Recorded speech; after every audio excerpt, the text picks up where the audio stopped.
Hello, fellow artists. Today we're going to go over 10 techniques for beginner watercolorist. Really fun ones too. So let's get to it. So the first technique is wet on wet. This is where you apply the water first, just plain water, then you add the color, the pigment. You can see that I only did the top half for the sky, which is Prussian blue color from Winsor Newton. And now I'm mixing up sunset color, which is burnt sienna and that's a alizarin crimson right there, a really pretty red. And you'll notice that I'm not mixing the blue or the orange. I'm just putting them right next to each other so they bleed together, and it makes such a realistic looking sky. Now, while my paper is still wet, I put some more of the Prussian blue mixed with a little Payne's gray, which is a little bluish color. Now you'll see I'm making some trees. There you go. It really is that easy to make some trees. Just dropping in some color there. This is where you let watercolors do the work for you, and you let your brush do the work for you. So this is another great technique where you're just letting the brush do the work for you. Now I'm grabbing a little more blue. My brush is really wet, but now I'm going to start moving into the area that is not wet on the paper. So the bottom area where I'm going right now is not wet already with water. So I'm going to be doing a dry brush technique. This is a great technique for creating water or any kind of texture that you'll need to do. Usually something that's close up or closer to the viewer in your painting, because it creates and it gives the illusion of more detail. So you'll notice that's why the sky and the trees are blurry, because they're farther away, right? Now, when you're doing a watercolor painting, you usually are hopping around your painting. So while one area dries, you go to another area. While that area dries, you go to another area. Watercolor painting is really about the dampness of your paper and your brush. So you'll see the trees that I just did, the second layer, they're a little darker than the first layer because the paper is starting to dry.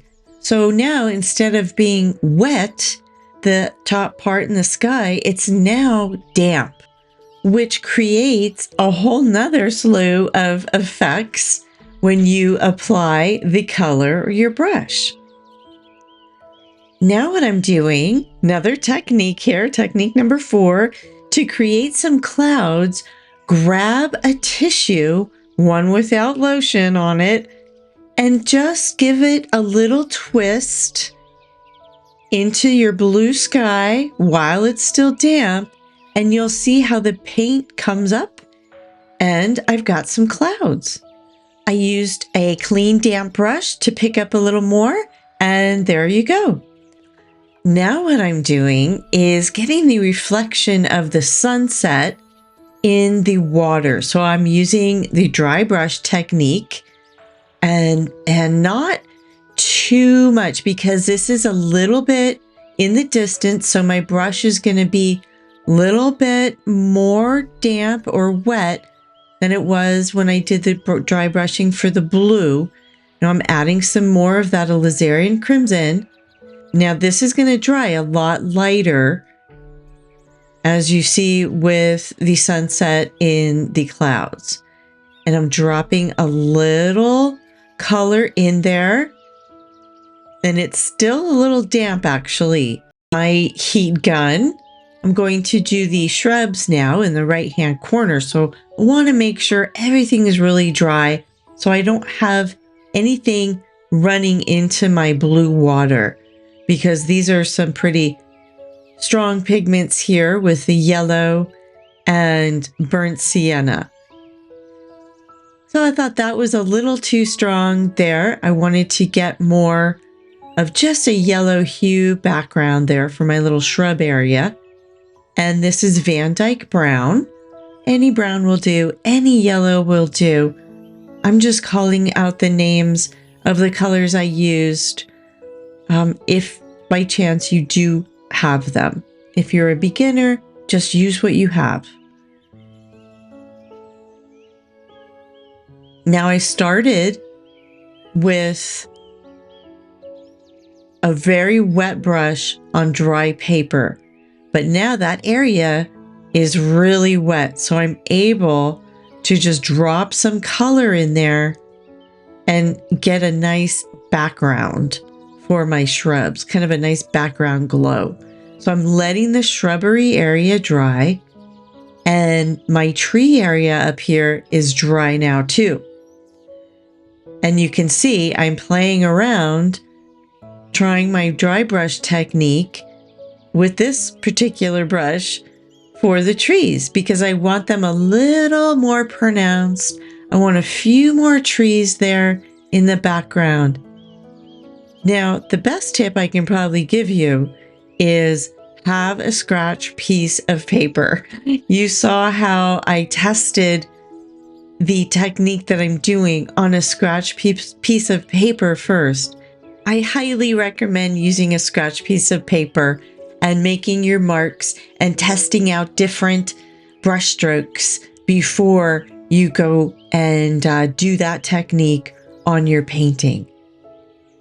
Now that the paper is wet from my previous brush strokes, I'm adding just a little more detail, a little different color blue, the ultramarine blue.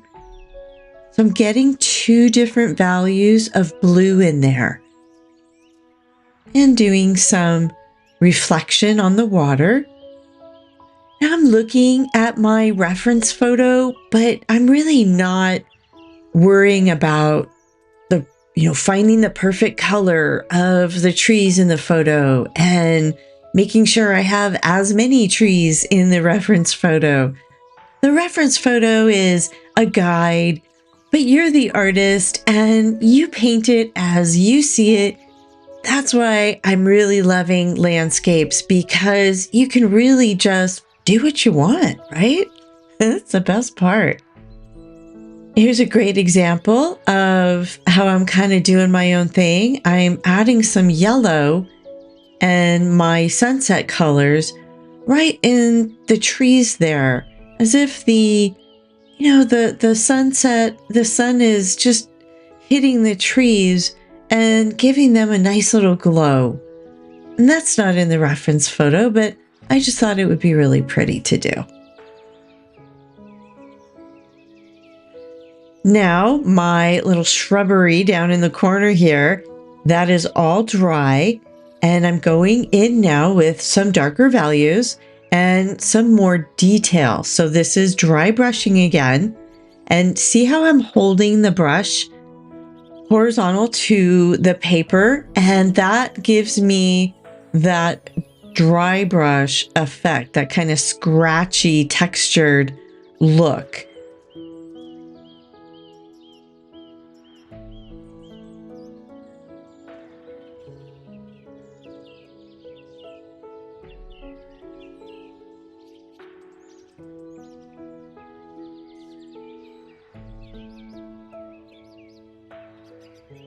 Now the next technique is really fun. You can go grab any pointed tool, anything you have, to create some little fine, thin marks that look great for tiny branches and that sort of thing.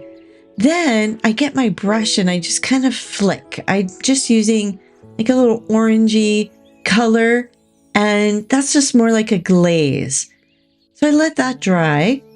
And we're hopping around to another part of the painting where it's dry, and I'm adding a couple more trees here with a darker color now. So this is Payne's Gray, and the paper is pretty dry right now.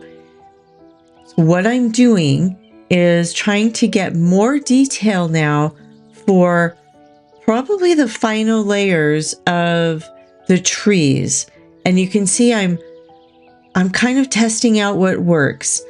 Now I didn't like that brush for these trees. It was making too distinct of a mark. I wanted it more soft. So here I go again with my brush, and I'm kind of trying some different marks. And I do have a scratch piece of paper that I am playing a little bit on. But what I was kind of ultimately happy with is see how I have the brush kind of splayed out. That is a great way to get a different, brush stroke, a different mark. You don't always have to have your brush come to a point. Again, let the brush do the work for you and use that practice sheet of paper and play around with what happens when you separate the hairs a little bit. So after filling in what I wanted to fill in there, this is a technique that you can do to soften the edges. What I did was just drop some water right at the base of the trees, and I picked up, as you can see, the board that it's on, and I'm kind of watching it as the water moves up towards the trees, and I'm just kind of playing around with another area. But really what I'm doing right now is just watching that water move into the trees on the right. And I'm dropping a little violet over there. Sorry, it's out of camera, but I dropped a little violet for the sun, but I ended up not picking most of it up. So we'll get back in camera here. And there you go. I just decided to do a little violet, get a little warm color in there because it was so blue. And now, while those trees dry, technique number 8, I think we're on, is the must-have spray bottle with water. And always have a tissue, of course, nearby to blot up. I wasn't liking my shrubbery down there, and it was just too dark. So I decided to lighten it up. And this is where you just you can't be afraid, because you never know what's going to happen. I sprayed it. I lifted a lot of the watercolor, and I actually am really happy because now, as you can see, those marks that I made, you can kind of see the stems and like the sticks, the branches of the shrubs there actually were more defined. So I'm happy I did that. Now I can go in and do some darker values to bring out the lighter values there in the shrubbery. And that I'll do when it's completely dry. So for now, here we go with more dry brushing for the water. And you'll notice that I did the dry brushing that is very close to the viewer. So the bottom part of the painting is usually where it's closest to the viewer. So that's kind of why I just did that dry brushing there, and I just let it sit, let it dry, and see what happens.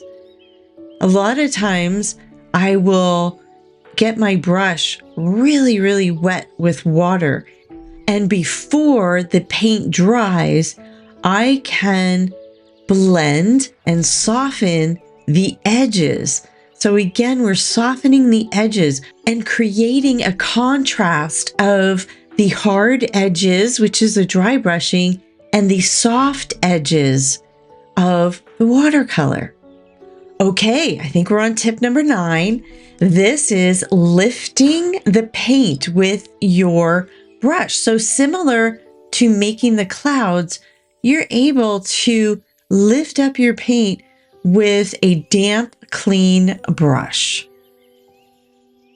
Now with my wet brush, I am going over with a little color and blending and just trying to create a little bit of the waves in the water. Now these is really my kind of my second layer, so I'm not really too worried that it doesn't really look like water right now.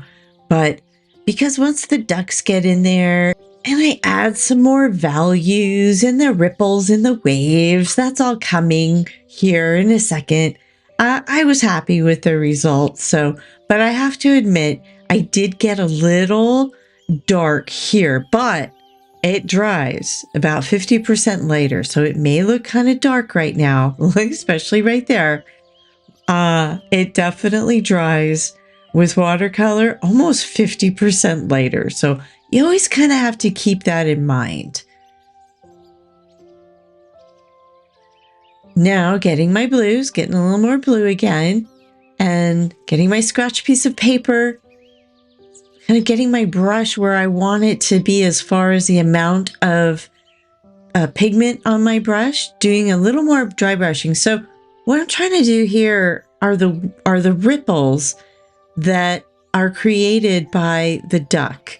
I ended up not liking what I did, but I didn't want to cut this out because I wanted to show you how I fixed it. I softened it.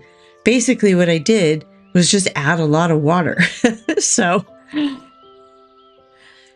here it is. It's not quite dry yet, but it's dry enough to where I am kind of just getting an outline of the duck in there. So I have an idea of where I want the duck, where I want his little beak, his body. And you can see I'm putting him right over where I did the dry brushing because I wanted that area, that dry brushing that I did, like I said, to be the ripples of him in the water. But it ended up not really working out. And you'll see how I fixed that later. Now I'm doing just a brown with the duck. Again, I'm really just getting the outline in and figuring out what colors I want to use. The duck, you know, they have these beautiful green heads. Oh my gosh, duck people, don't get mad at me. So they have these beautiful green feathers on their heads, on the top part of their heads.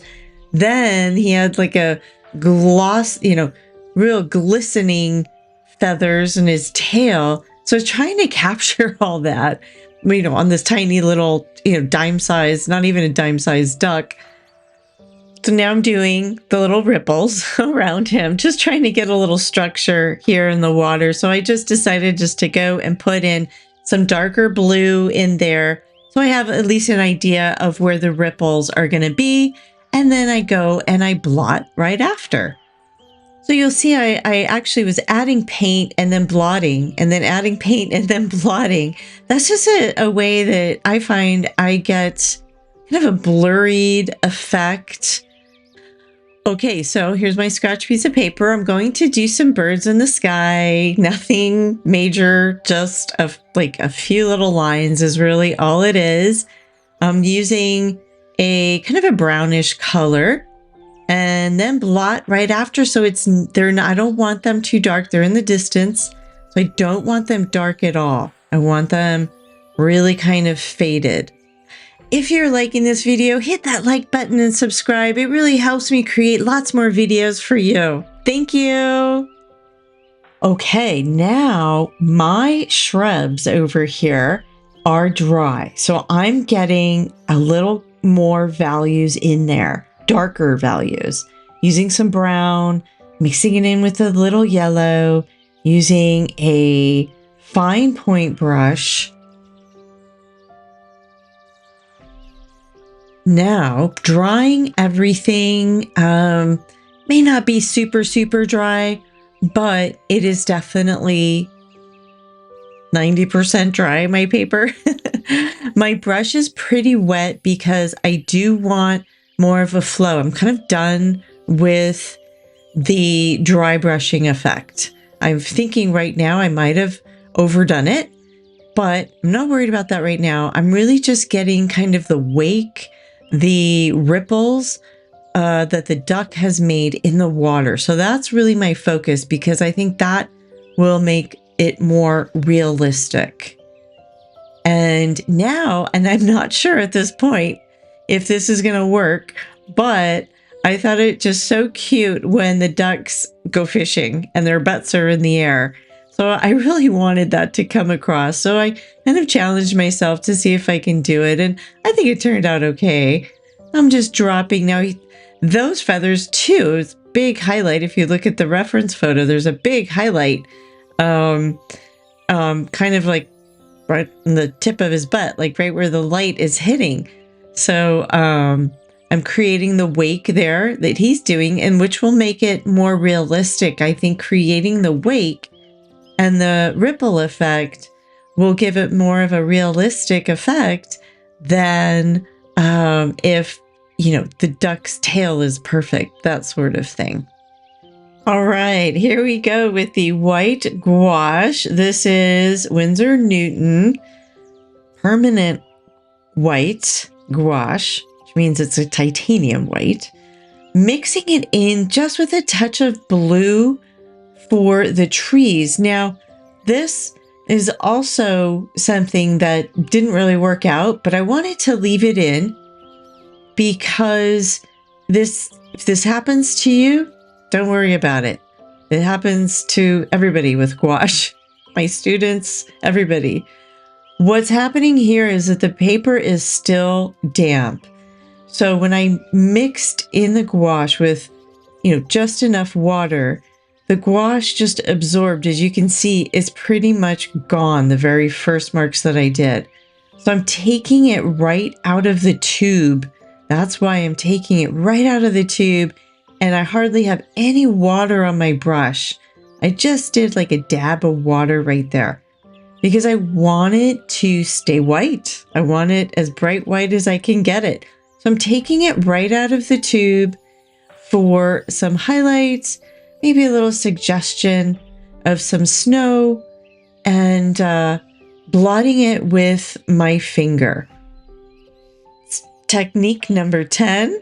Use the gouache right out of the tube. Don't be afraid. And capturing the little white necklace there that's always around ducks.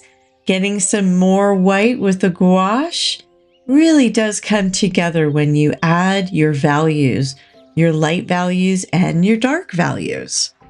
And here are some more dark values. Now I'm getting the reflection of the trees in the water. And I'm doing a little dry brushing technique here, but I'm also going to soften the edges right here. I'm softening the edges just using water, and the water will help me make it look kind of blurry, which is what softening the edges is. Just kind of make the color blurry. And here we go. Now this is with just water. I want the soft edges, but I also want definition of the reflection. So that's what I'm kind of going for here. And trying to create kind of a tall, thin tree. Now, also to get more of a kind of view as to for final details, I always like to take the tape off because that white border does so much. To get rid of the dirty tape, I can really see what's left of my final details. And my shrubs, getting the values in on these branches, some darker branches, and doing a couple little, I kind of felt like it needed some color. So I did some gouache and some red little buds, let's call them, here on my shrubs.